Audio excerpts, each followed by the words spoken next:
Pada saat masih kecil, kita ingin segera beranjak dewasa. Tapi ketika kita sudah memasuki usia dewasa, justru kita malah ingin balik lagi ke masa-masa kecil dulu.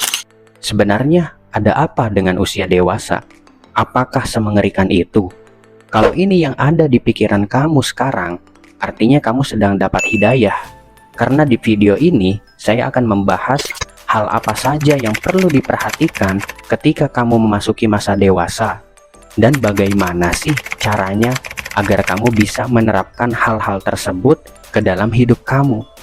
Namun sebelum itu, jangan lupa subscribe dan nyalakan lonceng notifikasinya agar tidak ketinggalan video terbaru dari channel ini.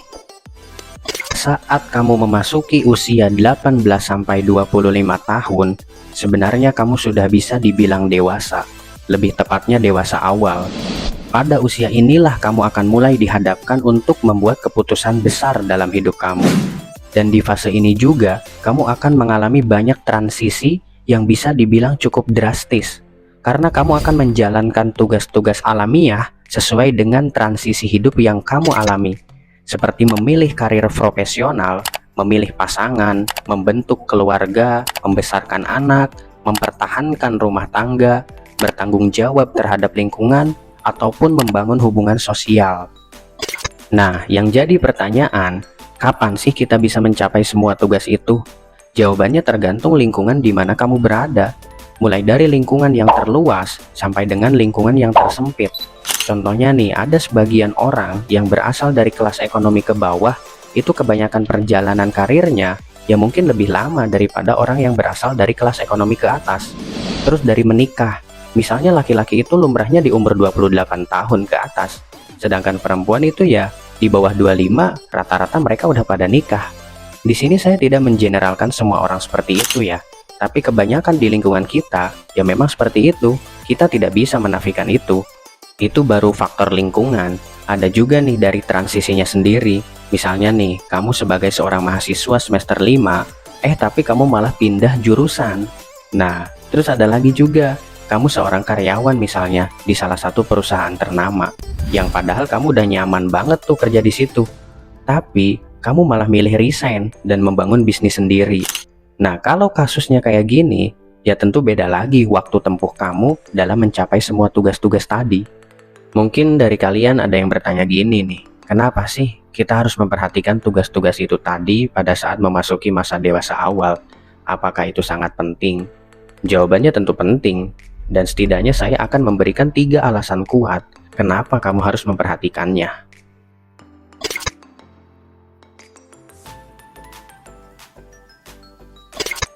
Pernah juga ada penelitian yang menunjukkan bahwa orang yang sudah berkarir profesional di usia 30-an dan menjalin hubungan asmara yang sehat, itu memandang perjalanan hidup mereka lebih positif dan bahagia dibandingkan dengan orang di usia 30-an tapi belum menyelesaikan tugas-tugas itu tadi.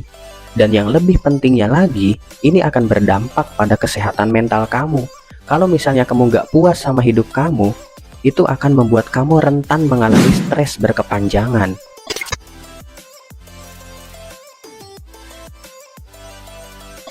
Ketika kamu gagal dalam satu tugas misalnya, maka pengaruhnya akan terasa di kemudian hari.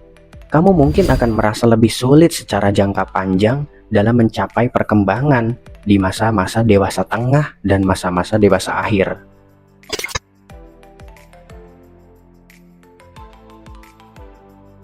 Kedewasaan kamu bukan ditentukan oleh umur kamu, tapi ditentukan oleh pengalaman hidup kamu berikut hal-hal yang sudah kamu lengkapi dalam hidup kamu. Nah, tugas-tugas itu tuh bertujuan untuk memberikan kamu pengalaman, supaya kamu bisa lebih matang dan berkembang, baik dari segi pemikiran ataupun emosional. Maka dari itu, jika kamu mengabaikan tugas-tugas itu tadi, ya kedewasaan kamu akan berjalan lebih lambat dibandingkan dengan orang-orang yang berusaha untuk melengkapi hidup mereka dengan capaian tugas-tugas itu tadi.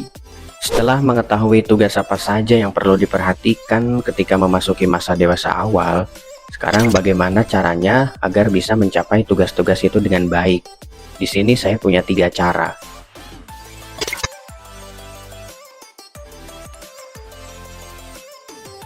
Maksudnya adalah kamu harus bisa menjadi orang yang fleksibel, yang bisa menyesuaikan diri dengan perubahan di segala situasi dan kondisi. Dimulai dengan menerima segala realita yang ada, daripada menggantungkan kebahagiaan kepada suatu hal yang tidak bisa kamu kendalikan, misalnya seperti ekspektasi kamu terhadap mulusnya jalan cerita hidup kamu. Daripada expect begitu, lebih baik kamu mengambil tanggung jawab personal untuk apa yang sedang kamu alami sekarang. Karena walaupun kamu ingin berubah, kamu tetap harus bisa menerima hidup kamu yang sekarang dulu untuk bisa melakukan sesuatu terhadap hidup kamu ke depannya. Selain itu, kamu juga harus belajar untuk mentoleransi perasaan-perasaan negatif yang muncul dalam diri kamu. Meskipun negatif, perasaan-perasaan ini tetap ada positifnya. Apa positifnya? Positifnya adalah perasaan negatif ini menyadarkan kamu bahwa kamu sedang menghadapi sesuatu di luar zona nyaman kamu. Ini belum tentu buruk, justru bisa jadi baik. Daripada kamu menolaknya, itu malah membuat hidup kamu jadi nggak berkembang.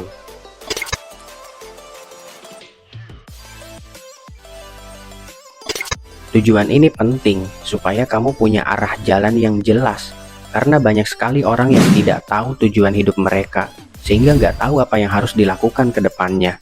Kalau kamu lagi merasakan ini, coba mulailah mempelajari suatu bidang, dan kamu pelan-pelan perdalam bidang itu sampai kamu benar-benar menjadi expert di bidang itu. Perdalam bidang yang emang benar-benar kamu ingin, dan terimalah segala tantangan-tantangan yang muncul dari situ. Belajar dari setiap kesalahan yang kamu buat. Dengan kamu punya keahlian di bidang itu, berarti kamu punya passion. Dan ketika kamu punya passion, maka kamu akan lebih mudah untuk menentukan tujuan hidup kamu. Karena kamu tahu apa yang ingin kamu berikan terhadap lingkungan kamu sesuai dengan passion yang kamu punya.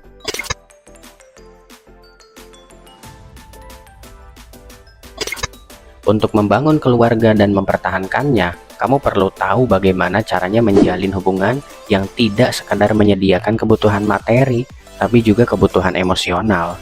Kamu juga akan dapat support jika kamu punya hubungan yang baik dengan keluarga. Kamu ingin ini, mereka support. Kamu ingin itu, mereka support.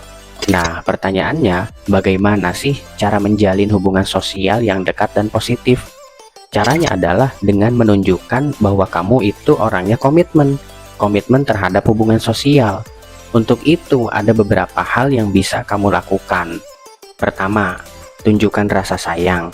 Berapa banyak orang yang gengsi menunjukkan rasa sayangnya terhadap seseorang? Pasti banyak banget kan? Padahal ini tuh perlu untuk menunjukkan bahwa kamu itu ada dan care.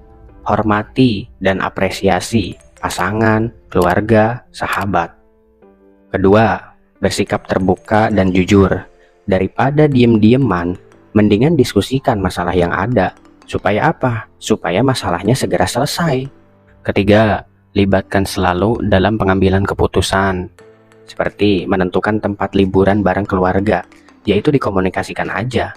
Buatlah mereka diterima dan dihargai. Terakhir, tunjukkan dengan baik jika kamu tidak setuju. Jangan jatuhkan opini mereka dengan menghina, meledek, ataupun ngomongin di belakang. Jadi kesimpulannya, setelah kita mengetahui hal apa saja yang perlu diperhatikan ketika memasuki masa dewasa awal, kita juga harus bisa tuh mengaplikasikan hal-hal itu ke dalam kehidupan kita. Ya tentunya dengan secara perlahan-lahan. Sekian video kali ini. Terima kasih untuk kamu yang telah menonton sampai detik ini. Jangan lupa like, subscribe, dan aktifkan lonceng notifikasi agar tidak ketinggalan video terbaru. Selamat bertumbuh, semoga bermanfaat.